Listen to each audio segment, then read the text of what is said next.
කොහොමද ඉතින් සුබ දවසක් ඔයාලා හැමෝටම ඔයාලගේ උසස් පෙළ සිංහල විෂයට අදාළව තියෙනවා කුණ්ඩලකේසි කතා වස්තුව.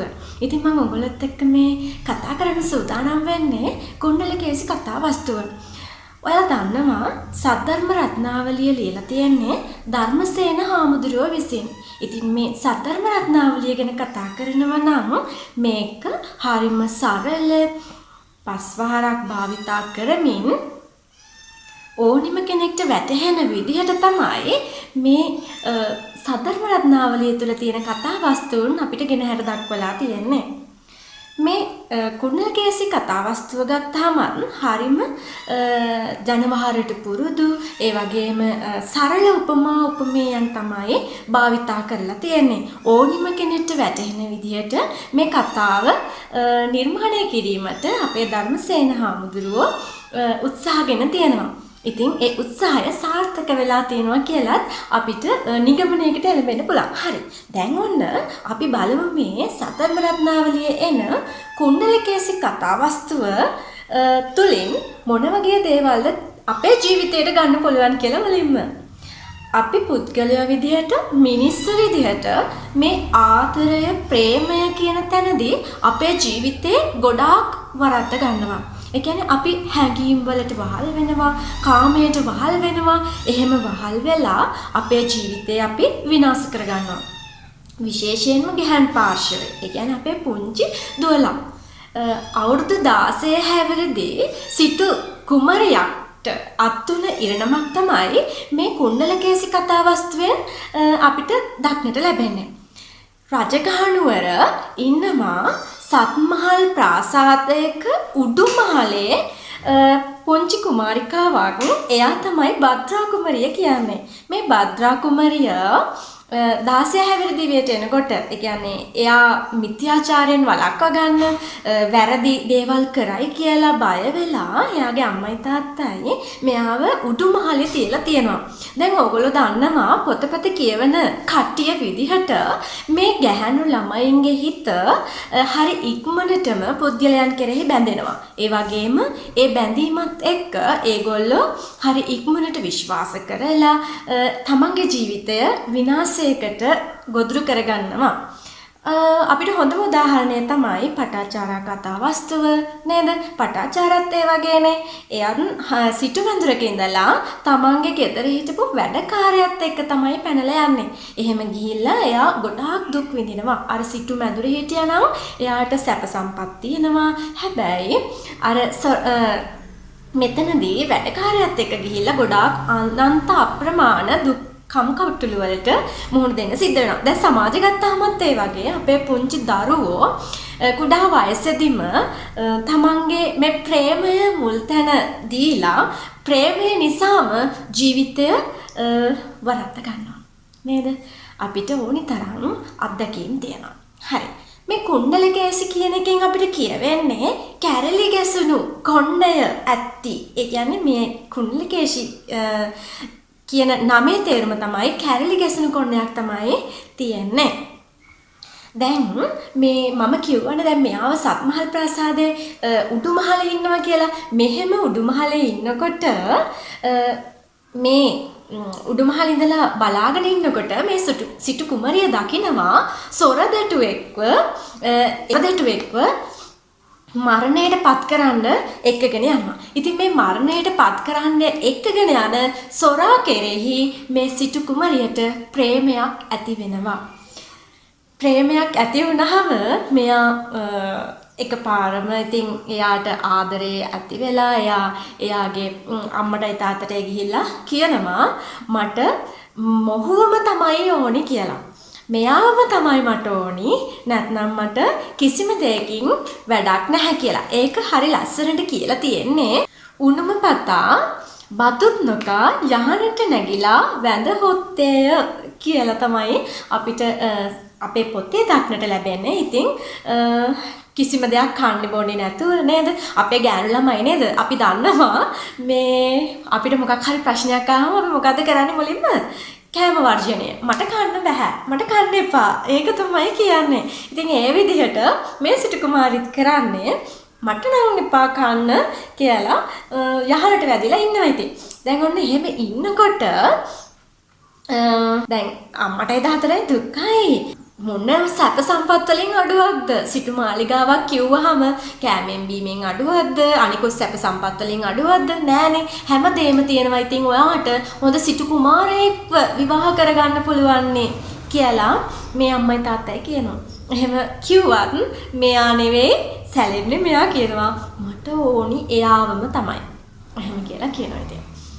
දැන් කොහොම හරි මේ සිටුතුමා මේ සිටු කුමරිගේ තාත්තා ඊට පස්සේ අර සොර දෙටුවව බේර ගන්නවා. බේරගෙන එයා වෙනුවට සල්ලි වේදම් කරලා වෙන පුද්ගලයෙක්ව මරන්න යොමු කරවලා මෙයාව බේර ගන්නවා. බේරගෙන මේ සිටු කුමාරියට ගෙනල්ලා විවාහ කරලා දෙනවා. දැන් මේ විවාහ කරගෙන දැන් උන් එක ගෙදර ඉන්නකොට මේ සිටු කුමාරයෙක් හරිම ආදරෙන් මෙයාගේ හිත දිනා ගන්න නොයෙකුත් දේවල් කරලා මේ හරි ආදරෙන් තියාගන්නවා ඉතින්. එහෙම තියාගත්තත් වැඩක් නැහැ. ටික කාලයක් ගියාම සොරාගේ චපල හිත මතුවෙනවා. සොර හිත මතුවෙනවා. හොරෙක් නේද? ඉතින් හොරෙක්ට ආදරය කරාට දැන් ඔන්න මේ හොරා කරන දේ හිතනවා. එක වෙලාවකදී මට මෙයාගේ තියෙන රත්තරන් ආභරණ ටිකයි මේ බඩු බාහිර ආදියයි ඔක්කොම ටික ලබා ගන්න ඕනි කියලා. එහෙම හිතලා මෙයා පොඩ්ඩක් අර දුකින් වගේ ඉන්නවා ඉතින්. දුකින් ඉන්නකොට අපේ සිටු කුමාරි ගිහින් අහනවා ඇයි ඔයා මේ දුකින් ඉන්නේ කියලා. එහෙම දුකින් ඉන්නේ ඇයි කියලා අහනකොට මොකද කියන්නේ මේ සොරදේටුවා. මෙයා කියනවා මම එදා මැරෙන්න යන මොහොතේදී මරන්න අරගෙන යන මොහොතේදී මේ හොර පව්ව කියන එකක් තියෙන්නේ. ඒ කියන්නේ හොර පව්ව කියන්නේ කවුරු හරි පුජ්‍යලයක් හොරකමක් කරාම එයාව ගිහිල්ලා ඒ හොර ලොකු කන්දක් තියෙනවා. ඒ කන්දෙන් පල්ලෙහාට තල්ලු කරලා දානවා. හෙලට තල්ලු කරලා දානවා. එතකොට යාව අර ලොකු කන්දකින් පල්ලෙට තල්ලු කරාම මැරෙනවනේ ඉතින්. ඉතින් එහෙම තමයි යාගේ දඬුවම. ඒ කාලේ තිබ්බ දඬුවම් ක්‍රමය උනේ. දැන් ඔන්න මෙයා කියනවා එහෙනම් හොරපව්වේ ඉන්නවා දේවතාවෙක්. ඒ දේවතාවට මම ජාඥා කරලා තමයි මම බේරුනේ. ඉතින් මම බේරුණා විතරක් නෙවෙයි මට ඔයාවත් හම්බ වුණා. ඒක නිසා මම එයාට මාව බේරගත්ත නිසා ඒ වෙලාවේ මම හිතුවා මම ඇවිල්ලා පිදේනියක් එහෙම නැත්නම් යම් පූජාවක් පවත්වනවා කියලා. ඉතින් දැන් මට ඒක කරන්න ඕනි කියලා කියනවා. ඊට පස්සේ දැන් අපේ සිටු කුමාරී ඉන්නවනේ. සිටු කුමාරිත් ඉතින් අනේ හරි ආදරේ මෙයාට. එයාට ආදරේ නිසා මෙයා කියනවා හරි කමක් නැහැ. අපි දෙන්නම ගිහිල්ලා එනං මේ දේ කරමු. මම ඔයාට උදව් කරන්නම්. මම හැමදේම කරන්නම් කියලා කියනවා. ඊට පස්සේ කියනවා හරි එහෙනම් කරමු කියලා. දැන් ඔන්න මේ සිටු කුමාරී ඒ හැම දෙයක්ම එයාගේ අර පූජාවට අවශ්‍ය කරන හැම දෙයක්ම එයාගේ අතින්ම හදලා කරනවා. ඊට පස්සේ මේ සොරා කියනවා මට ඔයා මේ හැම ආභරණයක්ම ඔයා දාගන්න. එහෙම දාගෙන ඔයයි මායි විතරක් යමු. අපි අලුත බැඳපු ජෝඩුවක්නේ. ඉතින් ඒක නිසා අපි දෙන්න විතරක් යමු. ආයේ කිසිම කෙනෙක් එක්කන් යන්න ඕනි නෑ කියලා. ඉතින් ඊට පස්සේ මොකද කරන්නේ? මේ සිටු කුමාරිත් අනේ හරි එහෙම කරමු කියලා යනවා. දැන් ඔන්න හොරපව්වට ගිහිල්ලා කඳ මුදුනේ ඉන්නකොට මේ සොරා කියනවා ඔයා මං එක්කන් ආවේ මෙහෙම පූජාවකට නෙවෙයි මං බොරුවක් ඔයාට කිව්වේ මට ඕනි උනේ ඔයාව මරලා ඔයාගේ මේ හැම දෙයක්ම මට අයිති කරගන්න හැම ආභරණයක්ම මට ගන්න තමයි ඕනි උනේ කියලා මේ හොරා කියනවා. ඊට පස්සේ ඉතින් මේ සිටු කුමාරයා මොකද කියන්නේ? ඉතින් මම ඔයාගේනේ මං ඔයාට ආදරේනේ. එතකොට මගේ තියෙන හැම දෙයක්ම ඔයාගේ දේවල්නේ. ඉතින් මාව මොකටද මරන්නේ? මට අයිති කියන්නේ ඔයාටත් අයිති කියන එක. එහෙම කියලා කියනවා. ඉතින් සිටු කුමාරි කොච්චර දේවල් කිව්වත් මේ සොරා කනකටවත් ගන්නේ නැහැ. නෑ මට ඔයාව මරන්නම ඕනි කියලා කියනවා. දැන් මේ අවස්ථාවේදී සිටු කුමාරිට කොච්චරනම් හිතට වේදනාවක් දැනෙන්නේ නැද්ද? තමන් ගොඩාක් ආදරය කරන පුද්ගලයා මේ විදිහට කිව්වහම කොයිතරම්නම් කඩා වැටීමක් එයාගේ ජීවිතේ එයාට අත් වෙන්නේ නැද්ද නේද? පොඩ්ඩක් හිතන්නකෝ. දැන් අපි ආදරය කරන කෙනා අපිට ඒ විදිහට මේ අපිව මරලා ආභරණ ගන්න ඕනේ කිව්වහම මේ මැරෙන්න ගියව මනුස්සයා බේරලා තමයි විවාහ කරගත්තේ නේද? දැන් ඔන්න කොහොම හරි මේ වෙලාවේදී මේ අපේ භද්‍ර කුමරිය හිතනවා මේක හරියන්නේ මම මොකක්ම හරි උපක්‍රමයක් පාවිච්චි කරන්න ඕනි කියලා. මෙතන දැන් බේරෙන්න එපා. එයාගේ ජීවිතේ අනුතරටපත් වෙලා තියෙන්නේ. මේ සොරායාව මරන්න පුළුවන්. ඊට පස්සේ මෙයා භද්‍ර කුමරිය අපේ කුණ්ඩලකේශි උනේ පස්සේ භද්‍ර කුමරිය කියනවා මට එහෙනම් මැරෙන්න පුළුවන් මම මැරෙන්නම් මේ ආභරණත් ඔයා ගන්න මට මේ වගේ කිසිම වැඩක් නැහැ මට ඔයාට අවසාන වතාවට වඳින්න අවසර දෙන්න කියලා කියනවා ඊට පස්සේ කියනවා මට තුන් පාරක් ඔයාට වඳින්න ඕනි කියලා දැන් මොන පළවෙනි වටේ එයාගේ වටේම කැරකිලා වඳිනවා ඊට පස්සේ දෙවෙනි වටේත් එයා වඳිනවා ඊට පස්සේ තුන්වෙනි පාර එයා පිටිපස්සට ගිහිල්ලා සොරාගෙන් පිටිපස්සට ගිහිල්ලා එයාගේ එක අතකින් බෙල්ල අල්ලගෙන අනික් අතෙන් තුනටිය අල්ලගෙන හොරාව අරහෙලෙන් පල්ලෙහාට තල්ලු කරලා දානවා මෙන්න මේ අවස්ථාවේදී එතන දේවි කෙනෙකුත් ඉන්නවා ඒ හොරපව්වේ දෙවියෝ ඉන්නවා ඒ අවස්ථාවේදී මේ ක්‍රියාව බලාගෙන තමයි ඉන්නේ කොහොම හරි අපිට මේ කතාවෙන් ගන්න පුළුවන් මේ අවස්ථාවේදී ගන්න පුළුවන් දේ තමයි හැම අවස්ථාවකදීම පිරිමියා පඬිත වෙන්නේ නැහැ ගැහැණියත් කාන්තාවත් පඬිත වෙන අවස්ථා තියෙනවා. ඒ කියන්නේ බුද්ධිය පාවිච්චි කරන අවස්ථා තියෙනවා. ආදරය නිසා යාට වැරදුනා තමයි. ආදරය නිසා යා පරාද වුණා තමයි. යාගේ ජීවිතේ පවා නැති වෙන්න ගියානේ නේද? අර හොරයාට ආදරය කරන්න ගිහිල්ලා නේද ඒ උනේ. ඉතින් මෙයා හිතනවා ආදරය නිසා පෙරදුනාට මේකෙන් ගන්න තියෙන ආදරය නිසා පෙරදුනාට එයාගේ විචක්ෂණ බුද්ධිය තාර්කික බුද්ධිය පාවිච්චි කරලා එයා මේ අවස්ථාවේදී එයාගේ ජීවිතේ බේරගත්තා කියන එක. දැන් ඔන්න කොහොම හරි මෙතනින් පස්සේ මේ සිටු කුමරිට හැම දෙයකම කලකිරෙනවා. මේ රත්තරන් භාණ්ඩවල එයාට වටිනාකමක් දැනෙන ඒව ගන්නෙත් නැහැ. ඒවත් එතනම තියෙනවා. ඒවා තියලා හැම දෙයක්ම එතන තියලා ඒ කිසිම දෙයක් එපා කියලා මේ සිටු කුමරිය ආපහු යනවා යම් ආගමකට බැඳෙනවා බැඳිලා පැවිදි වෙනවා කියලා. මෙහෙම ඉස්සරහට යනකොට එයාට පරිබ්‍රාජක ආරාමයක් හම්බ වෙලා එයා එතන පැවිදි වෙනවා. දැන් ඔන්න මේ අපේ කුණ්ඩලකේසි අහනවා මට මෙතනින් ලබා ගන්න පුළුවන් මාර්ගඵලය මොකක්ද නැත්නම් මාර්ගඵල අවබෝධය මොකක්ද කියලා අහනවා. ඊට පස්සේ මෙතනදී පරිබ්‍රාජකයා කියනවා ඔයා මෙතනදී භාවනාව කරන්න ඕනි. එහෙම නැත්නම් වාද දහසක් තියෙනවා ඒක ඉගෙන ගන්න ඕනි කියලා. ඊට පස්සේ දැන් මේ කුණ්ඩලකේසි අපේ භද්‍ර කුමරිය එයා කියනවා එහෙනම් මම මේ වාද දහස ඉගෙන ගන්නම් කියලා. දැන් කොහොම හරි මේ වාද දහස ඉගෙනගෙන යා ඉවර වෙලා එතනින් පිටත් වෙන්න හදද්දී ඒ පරිබ්‍රාජකයා කියනවා ඔයාව කවුරු හරි කෙනෙක් මේ වාද කරලා ගිහි කෙනෙක් ඔයාව පැරද්දුවොත් අනිවාර්යයෙන්ම ඔයා ඒ ගිහි පුද්ගලයාගේ පාද පරිචාරිකාව වෙන්න ඒ කියන්නේ බිරිඳ වෙන්න කියලා කියනවා. එහෙම නැත්නම් ඔයා පැවිදි කෙනෙක්ට මේ පැරදුනොත් මේ වාද කරලා පැරදුනොත් අනිවාර්යයෙන්ම ඔයා ඒ ශාසනයේ මහාන වෙන්න කියලා කියනවා. දැන් ඔන්න කොහොම හරි මේ අපේ සිටු කුමරිය එතනින් පිට වෙලා යනවා. එහෙම ගිහිල්ලා එහෙම ගියාට පස්සේ කොයිම අවස්ථාවකදීවත් මේ සිටු කුමරියව කිසිම කෙනෙක්ට පරාද කරන්න හම්බ වෙන්නේ නැහැ. මෙයා ගාව ජම්බු අත්තක් තියෙනවා. ඒ ජම්බු අත්තේ ජම්බු කොළ ටික පොඩි කරොත් ඒ පොඩි කරන පුද්ගලයා මෙයත් එක්ක වාද කරන්න ඕනි. ඉතින් මේ කිසිම කෙනෙක් මේ ජම්බු අත්තේ කොළ පොඩි කරන්නේ නැහැ. බයයි මේ වාද කරලා දිනන්න බැරි වෙයි කියලා. ඒ තරම් මෙයා හරිම දක්ෂ කෙනෙක්. ඉතින් දැන් ඔන්න මෙහෙම යනකොට අපේ මේ සිටු කුමරියට නමක් හැදෙනවා ජම්බු පරිබ්‍රාජිකාව කියලා. දැන් අර ජම්බු අත්තක් අරන් යන නිසා තමයි මේ නම හැදෙන්නේ ජම්බු පරිබ්‍රාජිකාව කියලා. මෙහෙම ගිහිල්ලා එක දවසක් පොඩි ළමයි ටිකක් ඉන්නවා. ඒ පොඩි ළමයි ටික ඉන්න තැන මෙයා අර මේ වැලි හාරලා එතන ඒක අත්ත ගහලා තමයි යා යන්නේ කොහෙට හරි. දැන් ඔන්න මේ අවස්ථාවේ අර පොඩි ළමයි ඉද්දි මේ එතන වැලි ටික මේව කරලා මේ අත්ත ගහලා එයා යනවා කෑම හොයාගෙන. දැන් ඔන්න ආහාර හොයාගෙන යනකොට අපේ සැරියුත් මහරහතන් වහන්සේ එතනින් වැඩම කරනවා. ඊට පස්සේ අහනවා අර පොඩි ළමයි ටිකගෙන් ඇයි මේ මෙහෙම අත්ත ගහලා තියෙන්නේ? මොකද්ද මේකෙන් වෙන්නේ කියලා අහනවා. ඊට පස්සේ කියනවා මේ අපේ ජම්බු පරිබ්‍රාජිකාවගේ කතාව. ඒක අහලා සරියුත් හාමුදුරුවෝ කියනවා මේ එහෙනම් ඕගොල්ලෝ මෙන්න මේ ජම්බු අත පොඩ්ඩක් පොඩි කරන්න.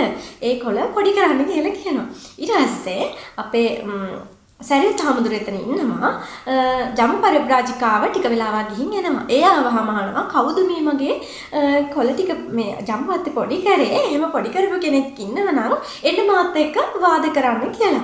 එහෙම වාද කරන්න කිව්වහම අර පුංචි පැටව ටික කියනවා අපි නම් අපිට කිව්වේ මෙන්න මේ ස්වාමීන් වහන්සේ තමයි මේ පැවිදි පුද්ගලයා තමයි කිව්වේ මේක පොඩි කරන්න කියලා. ඊට පස්සේ ඔන්න සරියුත් හාමුදුරුවෝත් එක්ක වාද පවත්වනවා. දැන් මේ අපේ ජම්බු පරිබ්‍රාජිකාව වාද දහසක් ඉදිරිපත් කරත් ඒ වාද දහසම අපේ සරියුත් හාමුදුරුවෝ ඉතා සාර්ථකව ජයග්‍රහණය කරනවා. එහෙම ජයග්‍රහණය කරාට පස්සේ අපේ ජම්බු පරිබ්‍රාජිකාව කියනවා සරියුත් හාමුදුරුවෝ දැන් එහෙනම් මම ඔයාගෙන් එකම එක ප්‍රශ්නයක් අහන්නම්.